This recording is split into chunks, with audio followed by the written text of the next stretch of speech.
Bon après-midi, bonjour, bonne soirée à tous les amis vous qui nous suivez maintenant sur Facebook et ceux-là qui vont nous suivre plus tard sur YouTube. Nous vous saluons. Nous commençons notre programme de cet après-midi, samedi 16 octobre 2021, samedi 16 octobre 2021, nous sommes dans notre programme Temps de responsabilisation et particulièrement nous continuons avec l'école de la foi. L'école de la foi, nous sommes à la session 31, donc la 31e session, la 31e séance ou la 31e leçon. Pas tellement leçon parce que nous sommes à la leçon numéro 15, mais la 31e émission à l'école de la foi. Et donc, nous allons commencer aujourd'hui l'enseignement numéro 15, le chapitre 15, où nous disons « Avoir foi en votre foi ». C'est-à-dire, nous voulons vous inviter à avoir foi en votre propre foi. Que Dieu soit loué pour ces instants. Et je rends grâce au Seigneur pour la présence de tout celui qui est déjà connecté. Partout où vous nous suivez, que le Seigneur soit avec vous, que le Seigneur vous bénisse. Je salue les personnes qui sont déjà présentes en train de nous regarder maintenant. Et je voudrais demander, si possible, que vous puissiez commencer à partager la vidéo de cet après-midi. Et voilà donc, nous sommes partis pour 45 minutes, 45 bonnes minutes d'enseignement sur notre page à l'école, sur notre page Le temps de responsabilisation, et nous sommes à l'école de la foi. Bon après-midi encore, bonne soirée, bonjour, ou encore je vous salue dans le nom précieux de notre Seigneur Jésus-Christ. Si vous le pouvez et vous voulez m'aider à cela, vous pouvez commencer à partager la vidéo, à la partager, à identifier des personnes. Merci beaucoup, merci. Je vois Marlene Lightboya qui est déjà présente en train de nous suivre. Que le Seigneur te bénisse. Mon épouse est connectée. Je vois ma famille connectée. Je vois les gens de ma maison sont connectés. Je voudrais voir qui est déjà là. Qui d'autre est connecté? Qui d'autre est connecté? Les amis de France, les amis de l'Inde, les amis du Congo. Nous vous attendons alors que nous sommes en train de partager la vidéo.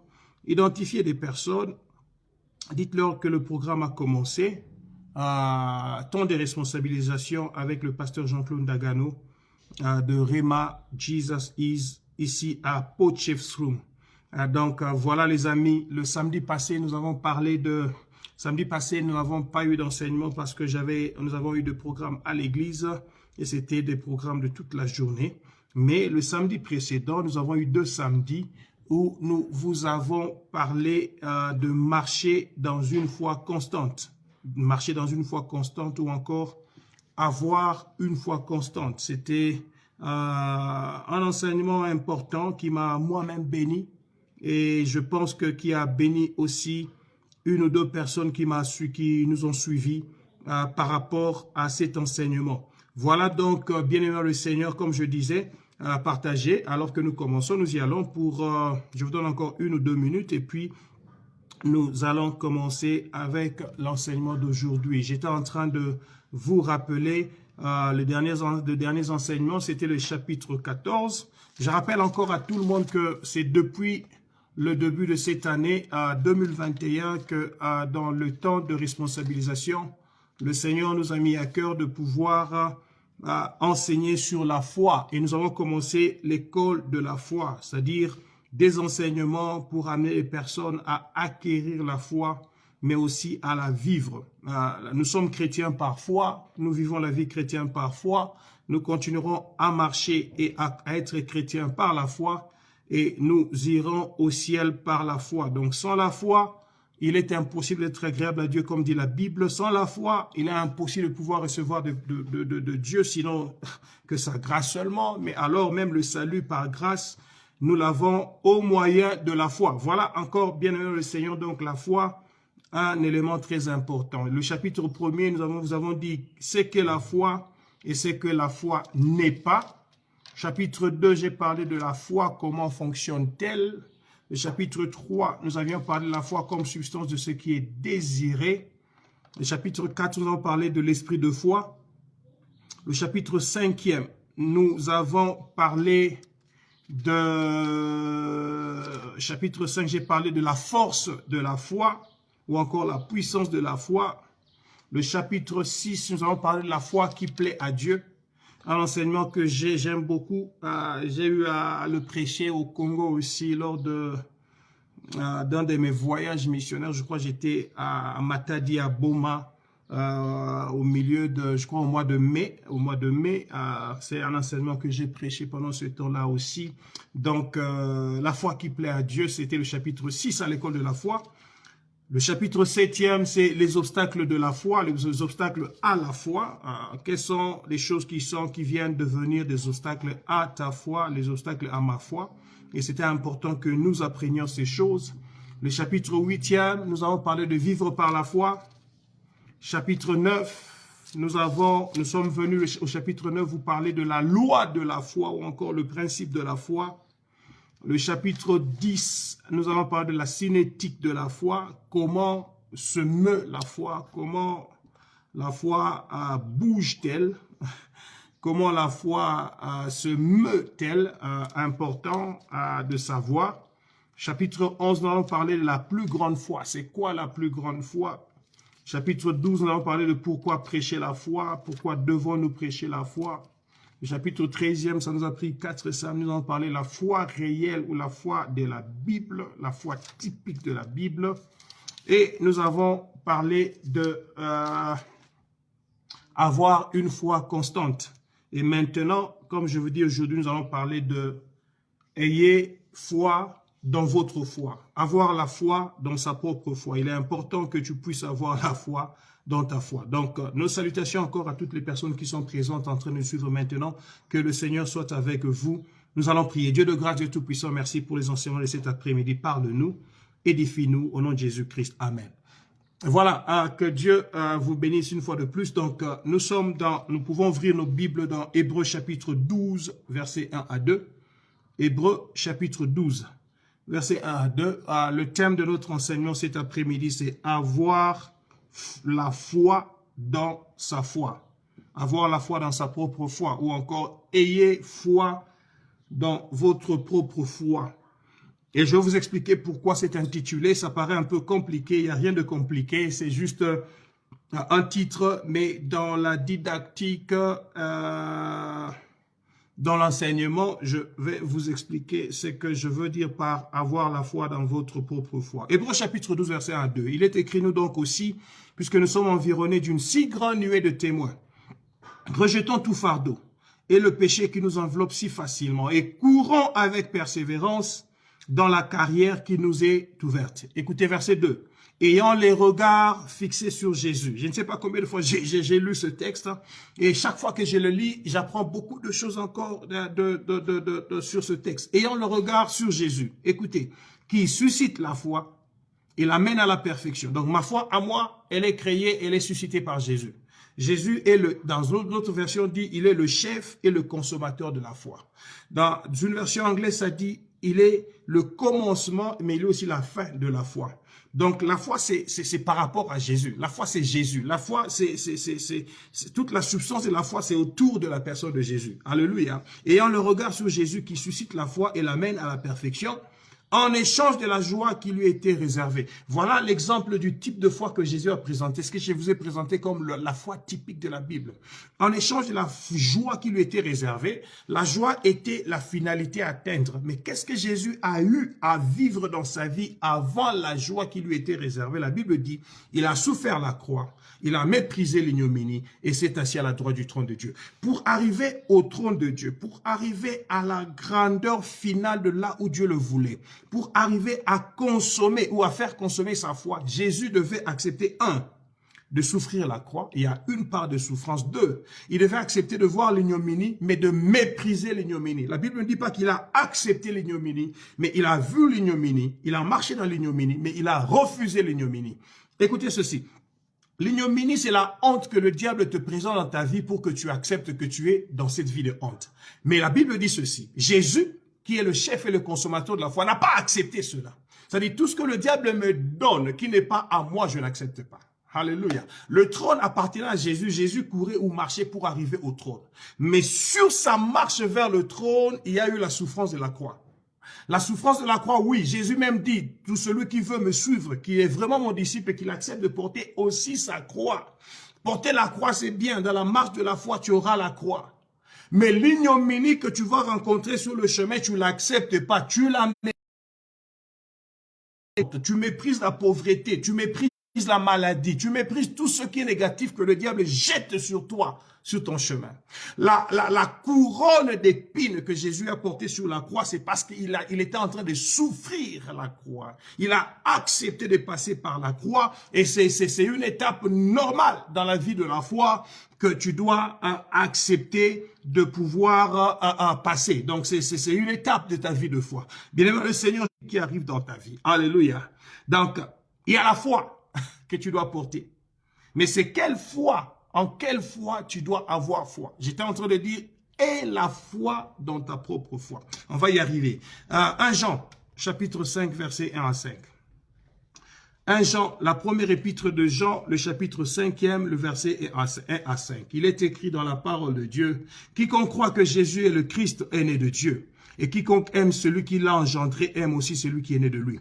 Nous connaissons que nous aimons les enfants de Dieu lorsque nous aimons Dieu et que nous pratiquons ses commandements. » Verset 3. « Car l'amour de Dieu consiste à garder ses commandements et ses commandements ne sont pas pénibles. » Verset 4. « Car tout ce qui est né de Dieu, triomphe du monde et la victoire qui triomphe du monde, c'est notre foi. » Car tout ce qui est né de Dieu triomphe du monde. Et la victoire qui triomphe du monde, c'est notre foi. Verset 5. « Qui est celui qui a triomphé du monde? Sinon, celui qui croit que Jésus est le Fils de Dieu. » Alléluia. Pasteur, la Bible dit, car tout ce qui est né de Dieu triomphe du monde. De quel monde la Bible parle-t-il? La Bible parle du monde. Le mot monde ici, c'est en grec, c'est le mot cosmos. Le mot cosmos, K-O-S-M-O-S, ça parle de toute la Terre et le système solaire et tout ce qui est autour. Maintenant, lorsque ça parle du cosmos ici, c'est par rapport à l'opposition du royaume de Dieu. Donc tout ce qui est en dehors du royaume de Dieu, un enfant de Dieu doit triompher dessus. Alléluia. Voilà pourquoi j'ai une fois dit ici, je vous ai dit ici, au-dessus de moi, il y a l'autorité de Dieu. À mes côtés, il y a Emmanuel qui marche avec moi et tout ce qui est autre que cela est sous mes pieds. C'est-à-dire Jésus et tous les serviteurs de Jésus marchent avec moi. Dieu est au-dessus de moi et tout le reste est qui? Tout ce qui reste, il est sous mes pieds. Pourquoi? Parce que toute autre autorité est posée sous mes pieds. La Bible dit ici, tout ce qui est né de Dieu fait quoi? Il triomphe du monde. Et la victoire qui triomphe du monde, c'est notre foi. Ce n'est pas la foi, mais c'est notre foi. Rappelez-vous, Hébreux chapitre 11, verset 6 dit, pour l'avoir possédé, les anciens, verset 3, pour l'avoir possédé, les anciens ont eu un témoignage favorable. Donc, il faut pas seulement écouter la foi. Il faut pas seulement parler de la foi. Il faut pas seulement apprendre sur la foi. Il faut posséder la foi. Pas l'avoir, mais posséder. Posséder, c'est avoir quelque chose qui devient soi. C'est-à-dire, tu t'appropries. La Bible dit ici, la victoire qui triomphe du monde, ce n'est pas la foi, mais c'est notre foi. Quelle est ta foi? C'est pourquoi je dis, il faut avoir la foi en ta foi. Avoir la foi dans ta propre foi, c'est avoir la foi dans ce que Jésus a fait pour toi. C'est ça la définition de ce que je dis. Je suis en train de dire ceci. La victoire qui te permet de triompher du monde, c'est ta foi. C'est ma foi. C'est notre foi. Voilà pourquoi il est important de pouvoir avoir la foi. Il est important, je corrige, de pouvoir posséder la foi. C'est-à-dire avoir la foi dont tu as fait tien, qui peut être à laquelle on peut ajouter un pronom possessif pour dire ma foi, ta foi, notre foi, votre foi. La victoire qui triomphe du monde, c'est notre foi. C'est notre foi, c'est ma foi. Alors, avoir la foi dans ta propre foi, c'est avoir la foi dans tout ce que Jésus a fait pour toi. Alléluia. Si tu me suis, je voudrais que tu l'écrives. Avoir la foi en ta propre foi veut dire avoir la foi dans tout ce que Jésus a fait pour toi, dans tout ce que Jésus a fait pour toi. Alors la question maintenant sera de savoir, ou la didactique, ou notre pédagogie aujourd'hui sera de savoir, de pouvoir aller pour comprendre ensemble qu'est-ce que Jésus a fait pour moi. Pour que je puisse avoir la foi dans tout ce qu'il a fait pour moi, il faudrait que je connaisse ce qu'il a fait pour moi. La plupart des fois, nous marchons avec le Seigneur. Nous marchons avec Dieu et nous pensons que nous connaissons ce que nous devons connaître. Mais il y a des choses que nous avons lues dans la parole de Dieu qui sont restées comme des lectures, des simples lectures. Mais je voudrais ramener ces petits versets dans ta vie afin que tu puisses les écouter encore, mais que tu les écoutes avec l'oreille de la foi. Que tu les écoutes avec l'attitude d'un écolier à l'école de la foi. Alléluia. Premièrement, Jésus est notre substitut. Si tu lis la parole de Dieu, tu vas te rendre compte qu'il y a des situations où toi, qu'est-ce que je dis? Des choses que toi tu devrais connaître dans ta vie, des situations de peine, de difficulté, je ne sais pas, de punition que tu devais connaître dans ta vie. Mais Jésus est venu se présenter comme ton substitut. Ton substitut, Jésus notre substitut. Voyons ce que Dieu a fait pour nous, ce que Jésus a fait pour nous. Comme ça, tu comprendras en quoi tu dois avoir ta foi ou mettre ta foi. Romains chapitre 8, verset 32. Romains chapitre 8, verset 32. Romains chapitre 8, verset 32. Excusez un peu ma voix, elle est un peu comme... un peu fébrile, je ne sais pas. Romains chapitre 8, verset 32. Il me paraissait que j'étais malade. Il y a 2 ou 3 jours, j'avais une forte fièvre, j'avais des maux de tête, j'avais de maux dans tout le corps. Et quelque part là, le diable commençait à me suggérer que j'étais malade et que je devais me faire examiner et me faire traiter. Mais vous savez, ça c'est l'œuvre du diable. Je vais y arriver. Je ne sais pas pourquoi j'ouvre rapidement cette parenthèse pour en parler. Il commençait à me suggérer que j'ai une suggestion, que je croie que je suis malade ou que je serai malade et que je devrais me faire traiter, me faire soigner. Mais tu vois, je devais maintenant soit accepter la suggestion du diable, soit accepter ce que Christ a fait pour moi. Et j'ai refusé d'accepter ce que le diable me proposait, j'ai accepté d'accepter ce que Christ a fait pour moi.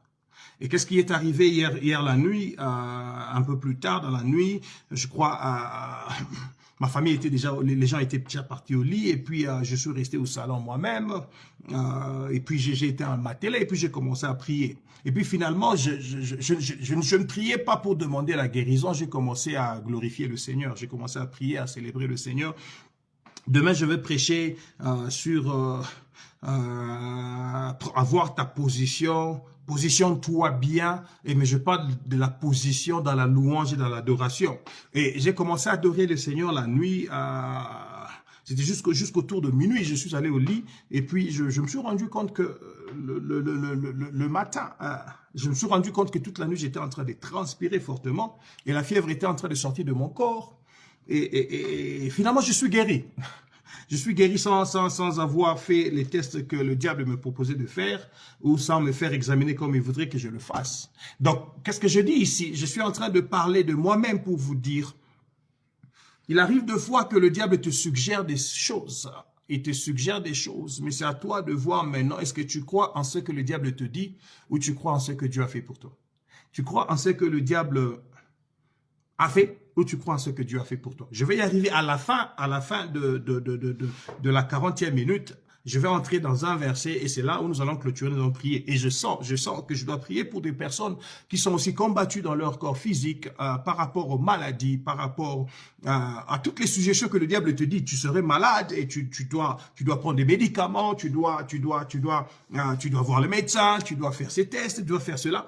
Je ne suis pas contre tout cela, mais ce que je dis, à quoi tu crois? À quoi tu crois? Qu'est-ce que tu sais que Christ a fait pour toi? Lorsque tu sauras ce que Christ a fait pour toi, tu te leveras dans une position qui te mettra à confronter l'opposition. N'est-ce pas? Je vous ai dit une fois ici que c'est en connaissant ta position que tu te mets, et lorsque tu te mettras dans cette position, que tu pourras très bien affronter l'opposition. Donc, c'est important de savoir quelle est la position que tu as en Christ, bien-aimé le Seigneur. Romains chapitre 8, verset 32. Qu'est-ce qu'il est? Il est écrit ceci. Romains chapitre 8, verset 32. Je peux lire à partir du verset 31. Que dirons-nous donc à l'égard de ces choses? Si Dieu est pour nous, qui sera contre nous? Verset 32. Lui qui n'a point épargné son propre fils, mais qui l'a livré. Il a livré pourquoi? La Bible dit qu'il a livré pour nous tous. Il a livré Christ pour nous tous. Il a livré Christ pour moi. Il a livré Christ pour toi. Il a livré Christ pour les païens. Ceux qui sont encore païens aujourd'hui, ceux qui ne connaissent pas encore Christ. Il a livré Christ pour les Chinois, pour les Indiens, pour les Népalais. Il a livré Christ pour les Nicaraguayens. Il a livré Christ pour les Éthiopiens. Il a livré Christ pour les Camerounais. Il a livré Christ. Christ est mort. Il a été livré pour nous tous. Mais comment? Écoutez ceci, la Bible dit, comment ne nous donnera-t-il pas aussi toutes choses avec lui? Je dis, nous sommes en train de parler d'avoir la foi dans votre propre foi. Et j'ai dit, avoir la foi dans ta propre foi, c'est avoir la foi dans tout ce que Dieu a fait pour toi. Je ne dis pas dans peu de choses, dans ce que Dieu aurait fait, dans tout ce que Dieu a fait pour toi. Il faut savoir ce que Dieu a déjà fait pour toi et commencer à croire en ces choses que Dieu a faites pour toi. Il est notre substitut, je dis. La Bible dit ici, le maître, notre Père, n'a point épargné son propre fils, mais qu'il l'a livré pour nous tous. Vous rappellerez de l'histoire de Abraham, le père de la foi, alors qu'il lui a été demandé de pouvoir offrir son fils Isaac. Il est parti avec Isaac, il est monté sur la montagne. Il est sur la montagne, et lorsqu'il est encore sur la montagne, et il est sur la montagne en train de monter, un des serviteurs, il dit au serviteur, vous restez ici, moi et l'enfant, nous allons partir sur la montagne pour aller faire quoi? Adorer le maître, adorer le Seigneur. Le serviteur pose la question, maître, ou c'est le fils qui pose la question, je vois que tu as tout amené, tu as le couteau, tu as le bois, tu as le feu, mais il n'y a pas de sacrifice. Où se trouve l'animal? Le père répond au fils, il dit, à la montagne de l'Éternel, il sera pourvu. À la montagne de l'Éternel, il sera pourvu. Le maître est parti offrir à Dieu. Il allait par la foi. Mais sa foi, c'était quoi? Dieu lui avait dit d'offrir Isaac. Mais il croyait. Dieu lui a dit d'offrir Isaac. Écoutez-moi très bien. Il lui dit d'offrir Isaac. Mais c'est le même Isaac que Dieu lui avait donné et en qui et par qui il avait dit, tu seras le père d'une multitude. Donc, Abraham espérait devenir père de la multitude au travers d'Isaac. Mais ce même Isaac-là, Dieu le lui demande. Quand Abraham est en train de partir avec Isaac sur la montagne, il se dit ceci, je vais certainement offrir Isaac à Dieu, mais en offrant Isaac à Dieu, Dieu me rendra Isaac sous une autre forme et je serai toujours père d'une multitude par Isaac. Voilà, bien aimé dans le Seigneur, la Bible dit, il a recouvré Isaac sous une autre forme. Quelle autre forme qu'il a recouvré Isaac?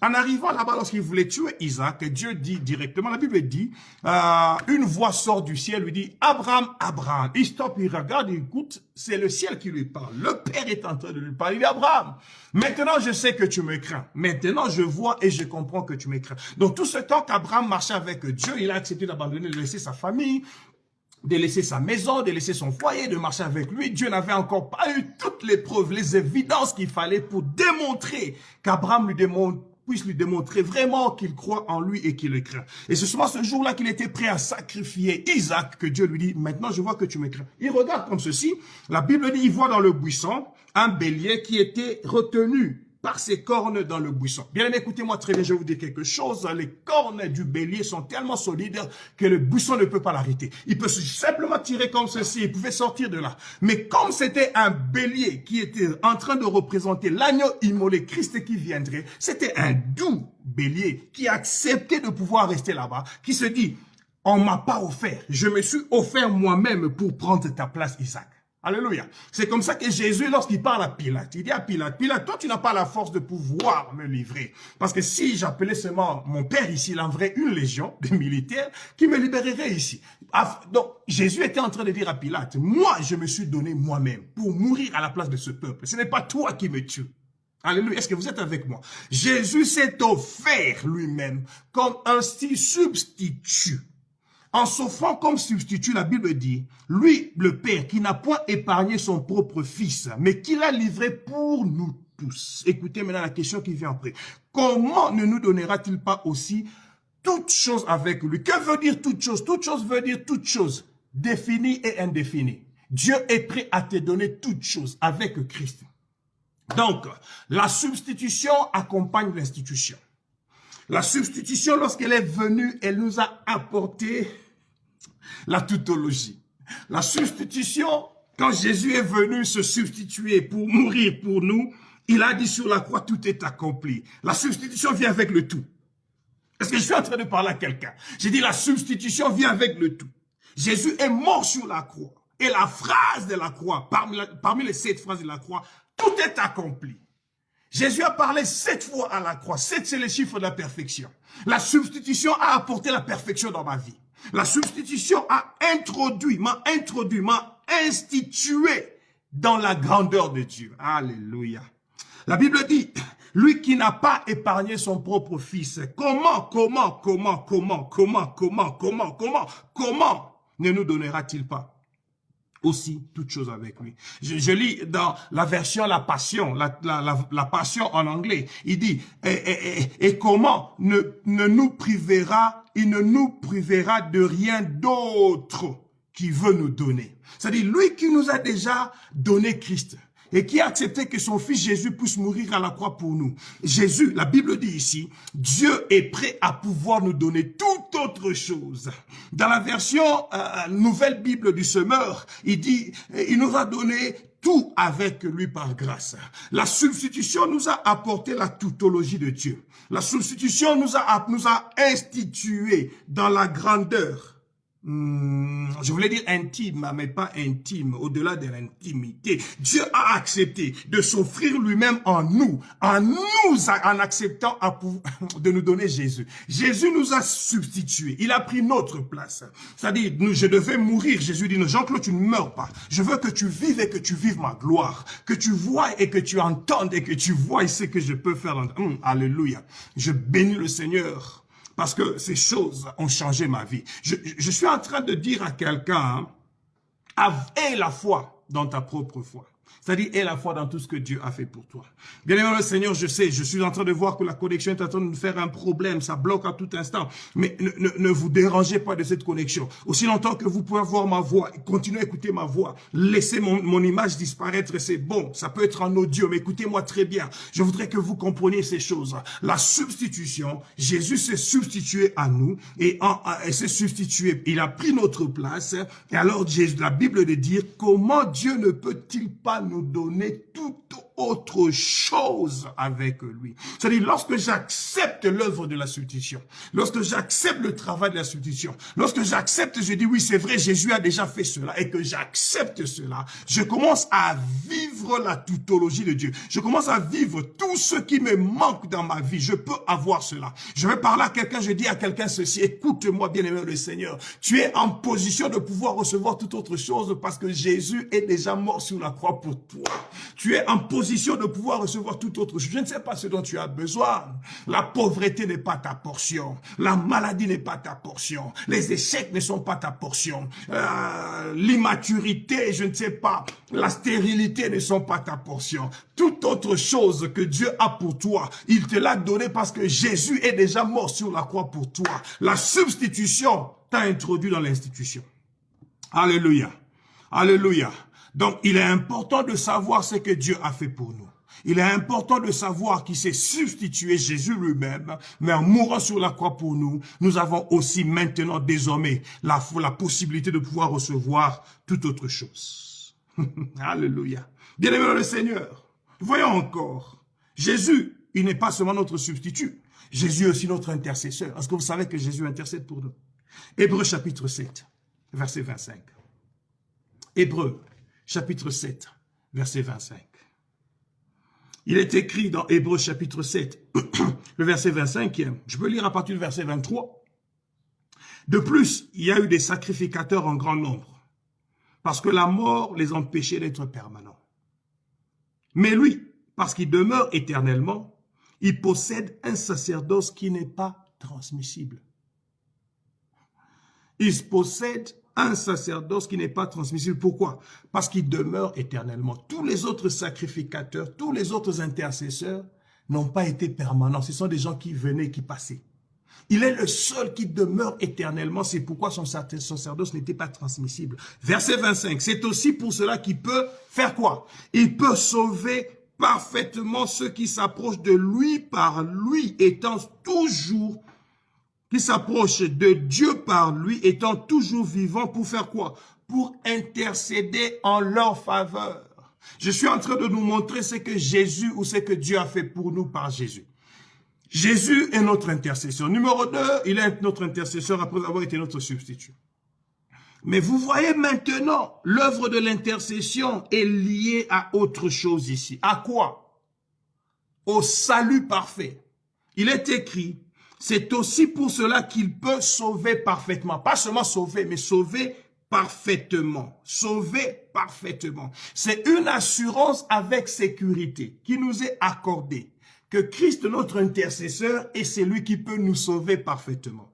Mais il faut maintenant comprendre le mot sauver ici. C'est écrit en grec, c'est le mot sotério. Le mot sotério, c'est un paquet que Christ a amené. Ce n'est pas le salut seulement. C'est le salut comme sotério, venu par Christ. C'est un paquet qui contient la rédemption. C'est-à-dire, Jésus a payé le prix. Il m'a substitué. Il a payé le prix de la mort afin que moi, je ne meure plus, mais que j'ai la vie. En recevant la rédemption, dans le sotério, il y a la justification, c'est-à-dire Jésus est maintenant utilisé comme l'avocat qui me justifie dans la justice de Dieu. La justice de Dieu n'est pas une justice légale où l'avocat va dire tu as mal fait, tu seras puni, tu vas en prison. Mais la justice de Dieu, c'est une justice. Appelez cela illégal par les hommes, mais légal selon Dieu, parce que par lui-même, il m'a déclaré juste. Il a refusé de me regarder comme pécheur, comme perdu, et parce que Christ avait déjà pris ma place comme substitut. Il m'a donné sa justification de pécheur que je suis, de perdu que j'étais. Il a pris ma place et il accepte que moi je sois maintenant déclaré juste. La justification dans le sotério. Dans le sotério, il y a maintenant aussi la délivrance, c'est-à-dire là où j'étais lié, là où j'étais bloqué, il est écrit, vous connaîtrez la vérité vous rendra libre. La liberté dont l'on parle ici, c'est-à-dire là où j'étais enchaîné, je ne suis plus enchaîné. C'est pourquoi nous chantons, je ne suis plus un esclave à craindre, mais je suis un enfant de Dieu. C'est-à-dire libéré, complètement libéré, délivré. J'ai pas besoin d'une autre délivrance qu'on me fasse lorsque j'ai reçu Christ, qu'on dise qu'on va chasser les démons en moi. Parce que le Christ qui est venu en moi, qui a porté le sotério, m'a délivré complètement. Dans le sotério de Dieu, il y a la santé divine. Il a amené la santé. C'est-à-dire, il a amené en moi la vie de Dieu. Et nous allons arriver à ce point aussi en étudiant toujours tout ce que le Maître a fait pour nous. La vie de Dieu, le Zoé, la qualité de vie de Dieu. Que c'est cette vie-là que je vis. Alors, ça apporte la santé divine. La santé divine, c'est dire que je vis la vie de Christ. Comme Christ n'a jamais été malade, je ne suis pas malade. Mais parce que le péché était entré dans ma vie, la maladie était entrée, Jésus a réparé cela en apportant la rédemption. Il nous a apporté maintenant ce qu'on appelle la guérison divine. C'est-à-dire partout où la maladie pouvait venir, Jésus vient me guérir. C'est encore dans le sotério. Dans le sotério de Dieu, dans ce paquet-là, il y a aussi la bénédiction, il y a la promotion, il y a l'élévation. Parce que ces choses-là, Dieu les a données à son serviteur. Il dit, mon serviteur montera, il s'élèvera beaucoup plus loin. Il parlait de Jésus dans Ésaïe, qu'il présentait comme celui qui devait venir mourir sur la croix. Et après cela, voilà les acquis qui vont arriver. Bien aimé dans le Seigneur, je suis en train de parler à quelqu'un. Je dis, Jésus est notre intercesseur. Et l'intercession s'est fait accompagner de la cession de l'œuvre du diable. Je disais l'intercession s'est fait accompagner de la cession. Je parle de la cession avec C, pas avec S. Cession de l'œuvre du diable. C'est-à-dire le diable a cédé de ne plus faire ce qu'il devait me faire parce que Jésus, en tant qu'intercesseur, était le substitut. Alléluia. Voilà pourquoi lorsque tu comprends et tu sais ce que Christ a fait pour toi, tu vas marcher tête haute. Tu ne marcheras pas tête basse. Le diable ne te fera pas peur. Il ne te dira pas que tu es malade et tu acceptes. Lorsqu'il te suggère la maladie, tu refuses la maladie parce que tu n'es pas malade. Oh, alléluia. Rabasata, Keriaboseta, Mandarabush. Rekasata, Rabosa. Rebababa, Shekata, Mandariabo. Lorsqu'il te propose, il te dit tu es malade, tu dis je ne suis pas malade.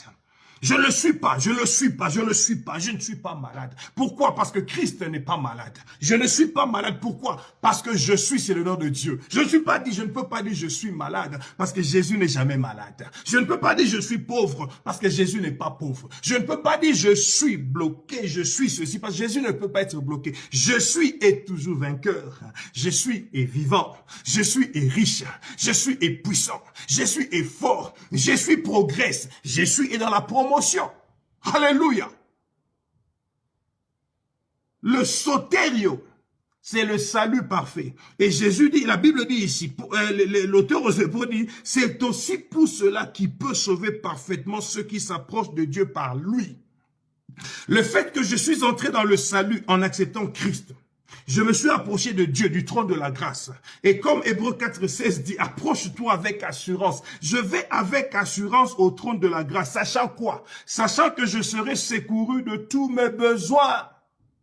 Si tu es en train de me suivre maintenant et que tu as un besoin, peu importe le besoin, je ne sais même pas comment tu appelles ton besoin. Il peut être financier, matériel, physique, il peut être moral, il peut être sentimental. La Bible dit, approche-toi avec assurance au trône de la grâce. Mais tu t'approches comment? Ici, il dit, nous nous approchons de Dieu par Christ. Pourquoi? Parce que Christ, il est notre intercesseur et c'est lui qui peut nous sauver parfaitement. Donc, si tu t'approches en acceptant l'œuvre de Christ comme intercesseur pour toi, tu reçois le sotério, le salut parfait. Alléluia. Et la foi dans ta propre foi. C'est-à-dire, et la foi dans tout ce que Christ a fait pour toi. Je sens qu'il faut que j'ajoute un autre verset. J'ai comme l'impression qu'il y a des gens qui m'entendent sans trop m'entendre. Il y a des gens qui me suivent sans trop me suivre. Ils se posent la question de savoir, pasteur, ces deux versets suffisent? Non, ça ne suffit pas. Jean chapitre 10, verset 10. Un verset que tu peux réciter. Mais je vais te le lire encore. Il est écrit, le voleur ne vient que pour faire quoi? Dérober, égorger et détruire. Jésus dit, moi je suis venu afin que le brebis, à moins que tu ne sois pas brebis, à moins que tu ne sois pas brebis, à moins que tu ne sois pas brebis, à moins que tu ne sois pas brebis, afin que le brebis, moi je suis une brebis du Seigneur, le brebis est la vie, c'est-à-dire la Zoé, la vie éternelle, et qu'elle est en abondance. Vous voyez, Jésus maintenant parle de la vie.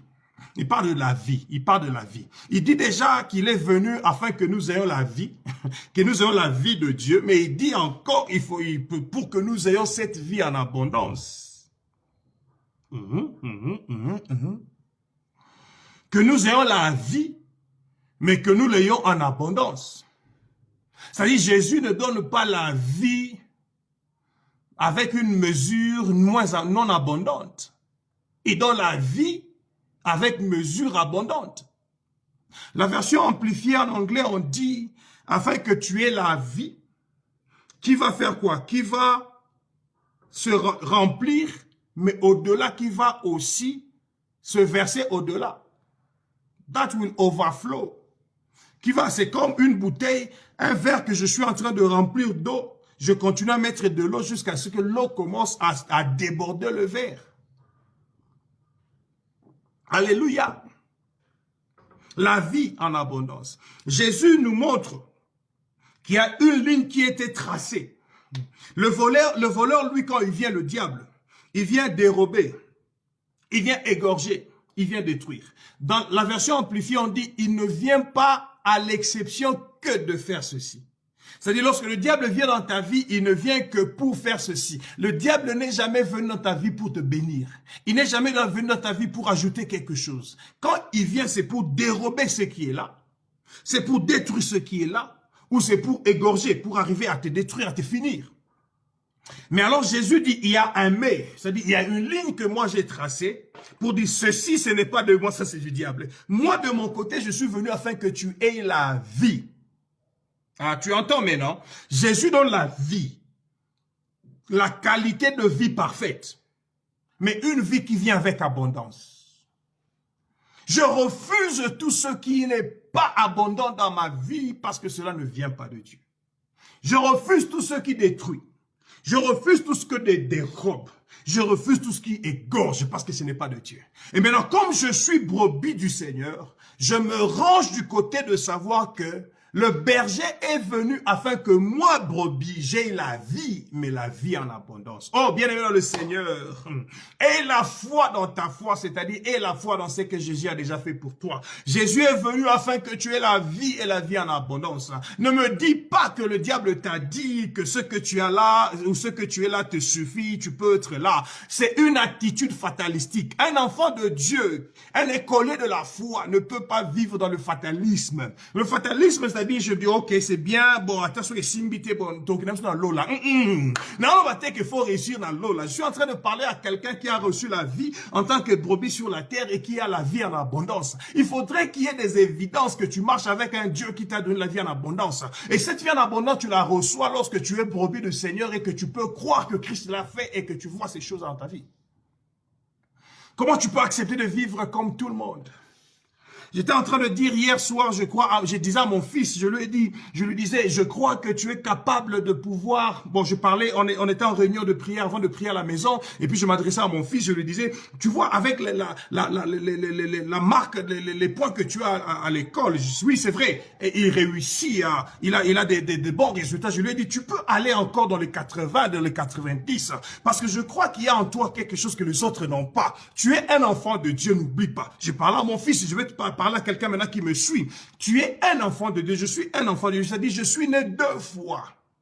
Je suis né 2 fois, né de mon père et de ma mère biologique, mais né de l'eau et de l'esprit. En étant né 2 fois, je ne peux pas voir le même résultat avec quelqu'un qui est né 1 fois.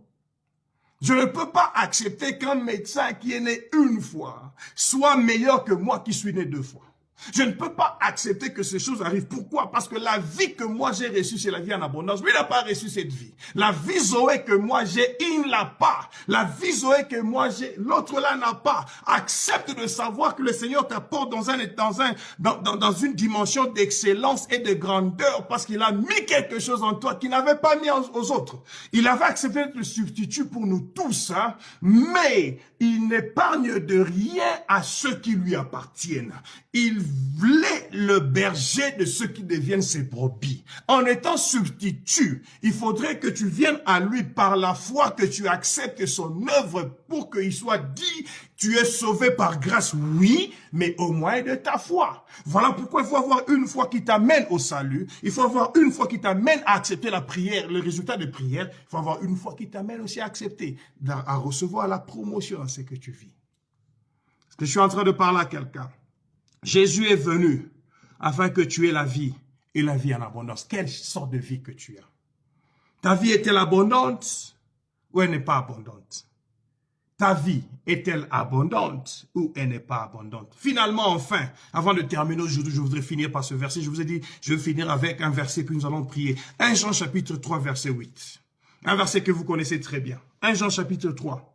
Verset 8, il est écrit quoi? Celui qui pratique le péché est du diable, car le diable pêche dès le commencement. Écoutez la partie B. Le Fils de Dieu apparut afin de détruire les œuvres du diable. Le Fils de Dieu apparut afin de détruire les œuvres du diable. Ayez la foi dans votre foi, c'est avoir la foi dans ce que Christ a fait pour vous.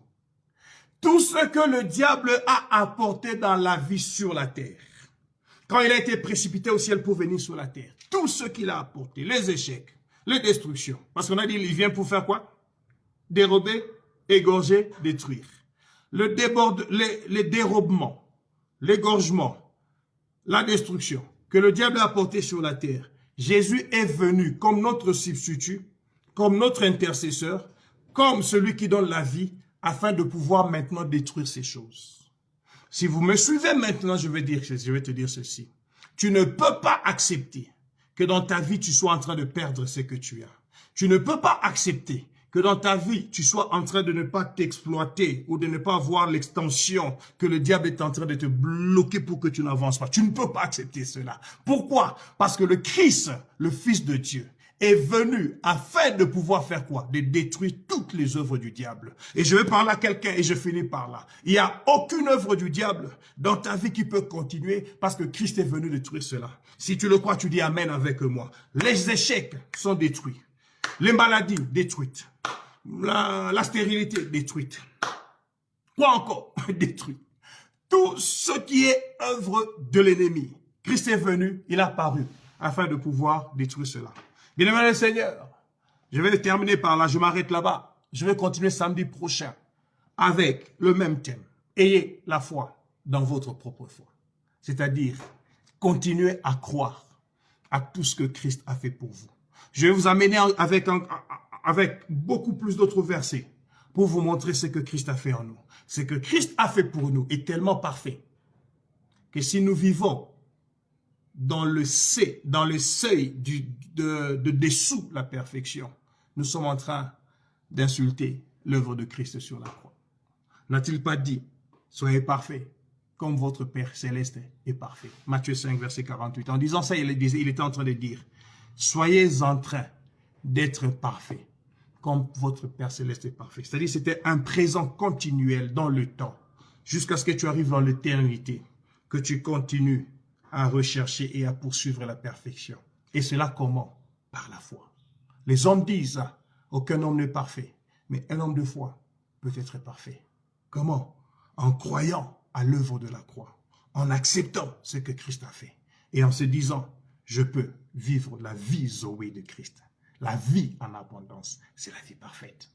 Que Dieu vous bénisse et que vous marchiez dès maintenant, jusqu'au jour à venir, à être toujours un homme excellent, avec une vie abondante, sachant que Christ a détruit toutes les œuvres de l'ennemi et qu'il est ton intercesseur qui a apporté le salut parfait dans ta vie. Mais aussi, il avait été le substitut qui a apporté la tautologie, afin que tout te soit donné au-dessus de tout. Au nom des jeunes hommes ainsi priés, je prie. Dieu de grâce, Dieu tout-puissant, je te remercie pour toutes les personnes qui nous ont suivis cet après-midi. Ta parole est la vérité. Ta parole est venue pour affranchir et libérer.